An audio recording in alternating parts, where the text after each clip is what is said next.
Salut à tous, aujourd'hui on se retrouve pour l'épisode numéro 105 de l'After Zap Image. On va débuter avec le Paris Saint-Germain qui, bien sûr, vous le savez tous, ils vont essayer de vendre des joueurs pendant ce mercato hivernal. Donc déjà on apprend qu'il y a un club qui est très intéressé par Javier Pastore, c'est l'Inter de Milan. L'Inter qui vraiment est très intéressé. D'ailleurs il y a eu des petites déclarations des dirigeants de l'Inter qui ont dit tout simplement qu'ils attendaient le feu vert du Paris Saint-Germain pour transmettre une offre à Pastore puis bien sûr au Paris Saint-Germain.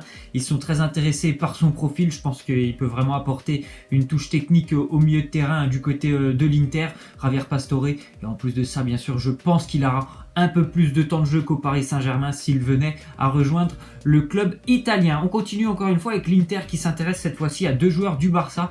Hier, je vous avais parlé qu'Alex Vidal était vraiment une priorité pour certains clubs espagnols. Et là, on apprend aussi que l'Inter est intéressé par le profil d'Alex Vidal ainsi que celui de Gérard Deulofeu, qui bien sûr est revenu en prêt cet été du côté de Barcelone. Il a toujours aussi peu de temps de jeu. Donc Gérard Deulofeu, on en entend beaucoup parler en Italie. L'Inter est très intéressé. Le Napoli aussi apprécie vraiment son profil. C'est quelqu'un d'assez rapide. Je pense que ça pourrait vraiment aider l'Inter qui compte énormément sur Mauro Icardi depuis le début de l'année. En plus de ça, à l'heure actuelle, ça fait 2 semaines, je crois qu'ils ont enchaîné 3 défaites consécutives. Ils sont un petit peu dans une période où ils sont complètement moins bien, ces joueurs interistes. Ils auraient peut-être aussi un petit peu besoin de 109 lors du mercato hivernal. On continue avec une déclaration de Jamie Carragher, ancien joueur de Liverpool, franchement une ancienne star de la Première Ligue. Il nous dit: la Première Ligue est en train de devenir petit à petit une blague avec les équipes du haut de tableau, très en avance sur celle du bas.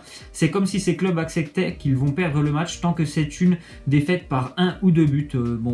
Franchement, je comprends pas trop sa déclaration. En fait, ça me semble complètement logique et ça a toujours existé. En Première Ligue, il y a 5 ou 6 clubs qui sont largement au-dessus des autres. Je comprends pas trop la déclaration.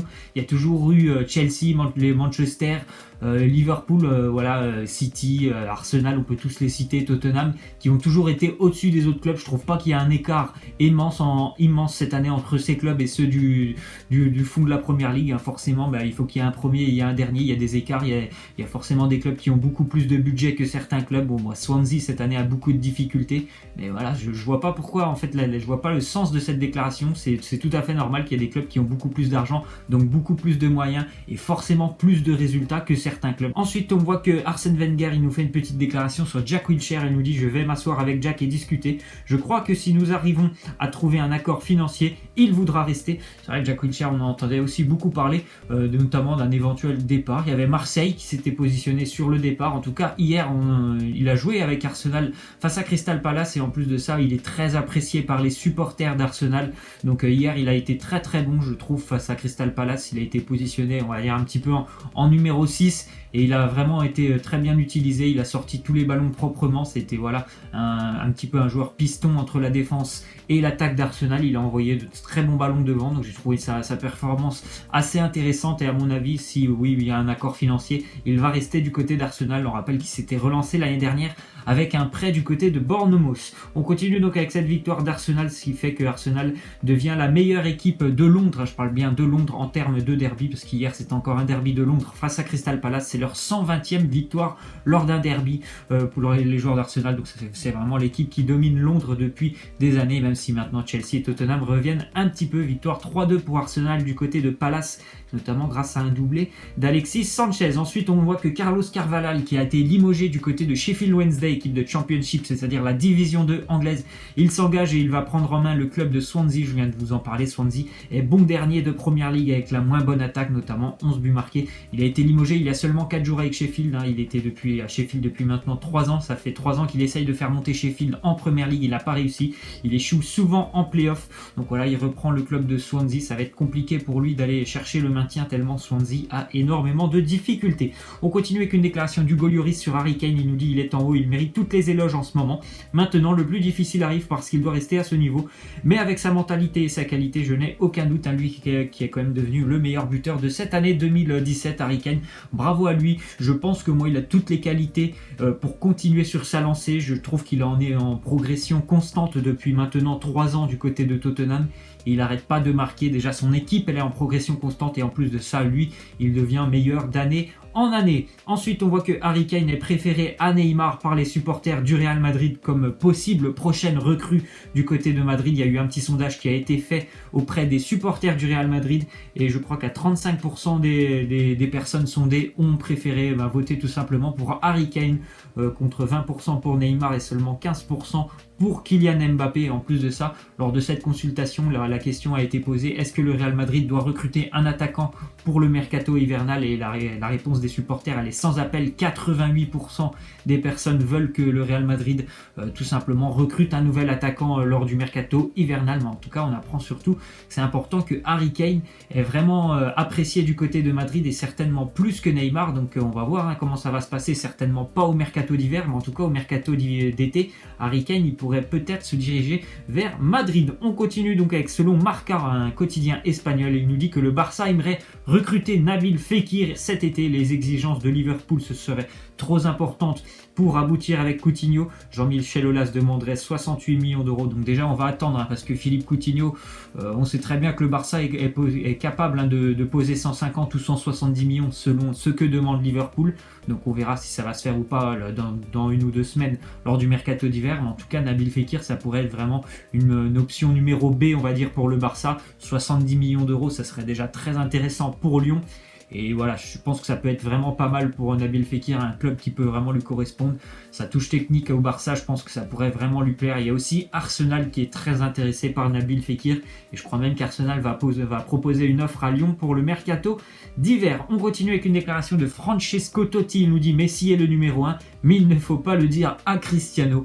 Bon voilà, Francesco Totti, il a fait un petit peu, il a fait son choix tout simplement entre les deux. Il a une préférence pour Lionel Messi, il a dit. Il nous a fait une petite déclaration avec beaucoup d'ironie. On continue donc avec Las Palmas. C'est Loïc Rémy qui peut chercher un nouveau club. Il était arrivé cet été, Loïc Rémy. Il a marqué, je crois, 4 buts avec Las Palmas, qui est 19e de Liga. En tout cas, il y a eu un nouvel entraîneur qui est arrivé avec Las Palmas et il ne compte pas du tout sur Loïc Rémy pour la deuxième partie de saison. L'ancien joueur aussi de Saint-Etienne, Oussama Tanan, va normalement aussi devoir faire ses valises et quitter l'équipe de Las Palmas. On continue avec une déclaration de Ronaldo, le Brésilien, il nous dit: je suis bien plus reconnaissant et lié au Real Madrid, bien que j'ai joué ma meilleure année avec Barcelone, mais la fin de l'histoire avec le Barça a été très mauvaise, assez similaire à ce qu'a vécu Neymar cet été. Cela fait plusieurs fois que cela arrive. C'est vrai qu'il y a beaucoup de joueurs qui quittent le Barça vraiment en mauvais termes, comme Neymar cet été. Voilà. Après, on a vu pas mal de reproches que Neymar a fait, notamment aux dirigeants du Barça. Il y a aussi pas mal de problèmes en interne au Barça concernant les recrutements de certains joueurs. Et on apprend maintenant que voilà, Ronaldo, ancienne star qui a pourtant passé une très belle année lorsqu'il était à Barcelone, voilà, il a quitté le Barça, franchement, et il n'en garde pas que des bons souvenirs. Il est bien plus reconnaissant et lié au Real Madrid. Pourtant, il n'était pas aussi bon au Real qu'au Barça. Ensuite, on voit que Vincenzo Montella, l'ancien entraîneur du Milan AC ainsi que de la Fiorentina, il va s'engager normalement prochainement avec le FC Séville. Le FC Séville qui bien sûr a dû laisser partir son entraîneur qui était atteint d'un cancer. Voilà, ils vont certainement engager Vincenzo Montella. On continue donc avec une nouvelle déclaration de Francesco Totti. Il nous dit: le prix du transfert de Neymar est exagéré car c'est démesuré d'acheter un joueur 250 millions d'euros, ça dépasse la réalité. Bon, je ne sais pas si ça dépasse la réalité, mais en tout cas, maintenant, je pense que le marché des transferts, on ne peut pas dire qu'il est déréglé parce qu'il est fait comme ça, ce marché des transferts. Il y a des prix exorbitants, c'est comme ça, 250 millions d'euros pour Neymar. Je trouve que c'est quand même un investissement assez rentable pour le Paris Saint-Germain. Je pense que voilà, dans 1 ou 2 ans, ils auront déjà rentabilisé tout ça. Donc je trouve que c'est un bon investissement pour eux. Après, bien sûr, moi, je trouve que c'est assez incroyable de mettre 250 millions sur un joueur. Mais je pense que si le PSG l'a fait, c'est vraiment que c'était un très bon investissement pour eux. On continue avec une déclaration de Leonardo Bonucci, le défenseur du Milan. Il nous dit: dans ces premiers mois, j'avais la tête occupée avec tant de pensées et mon niveau physique n'était pas optimal. Les deux choses ensemble m'ont conduit à faire ces mauvaises performances. Donc bien sûr, le Milan AC qui vit un début de saison assez compliqué, toujours au milieu de tableau en Serie A, 10e position. Pas mal de défaites déjà pour les Milanais qui espèrent bien sûr retrouver la Ligue des Champions en fin d'année. Et c'est vrai qu'ils n'ont pas pu compter sur un Leonardo Bonucci au meilleur de sa forme, et c'est dommage pour eux parce qu'on sait très bien que quand il est au meilleur de sa forme, c'est un défenseur exceptionnel et très solide. Et malheureusement pour le Milan, ils n'ont pas pu énormément compter sur lui en ce début d'année. Ensuite, on voit une déclaration de l'entraîneur du Milan, Gattuso. Il nous dit: je suis jeune comme entraîneur et je suis peut-être le pire entraîneur de la Serie A, mais je veux toujours gagner, même quand je joue au score avec mon fils. Moi, je trouve que c'était une bonne idée de prendre Gattuso pour le Milan C. J'espère que voilà, s'il est capable d'insuffler à son équipe tout ce qu'il faisait sur le terrain, c'est-à-dire cette hargne, cette agressivité, je pense que le Milan ne peut que se relever et faire une très bonne deuxième partie de saison. Là, ils ont passé un bon mercredi, je crois, parce qu'ils ont battu quand même l'adversaire, et surtout le derby de Milan, ils ont battu l'Inter. Donc j'espère qu'ils vont pouvoir faire une très belle deuxième partie de saison et retrouver pourquoi pas la Ligue des Champions. On va terminer donc avec la question de fin. Vous voyez donc une petite annonce, l'Atlético Madrid qui voudra associer Antoine Griezmann et Diego Costa pendant plusieurs années. La question de fin, c'est tout simplement: est-ce que vous croyez en gros à cette déclaration? C'est-à-dire que est-ce qu'Antoine Griezmann va rester à l'Atlético Madrid? Pour moi, c'est un non. Voilà, c'est bien sûr l'Atlético va pas dire on va le laisser partir. Ça, c'est vraiment les dirigeants, parce que l'entraîneur a déjà dit normalement que Griezmann, s'il y a une belle offre, il va partir. Donc pour moi, Antoine Griezmann, il finira peut-être l'année avec l'Atlético, mais il n'en fera pas une de plus. Voilà, c'est la fin de cet After Zap Image. J'espère que ça vous aura plu. N'hésitez pas à lâcher des likes, à vous abonner. Moi, je vous laisse et je vous dis à la prochaine. Ciao.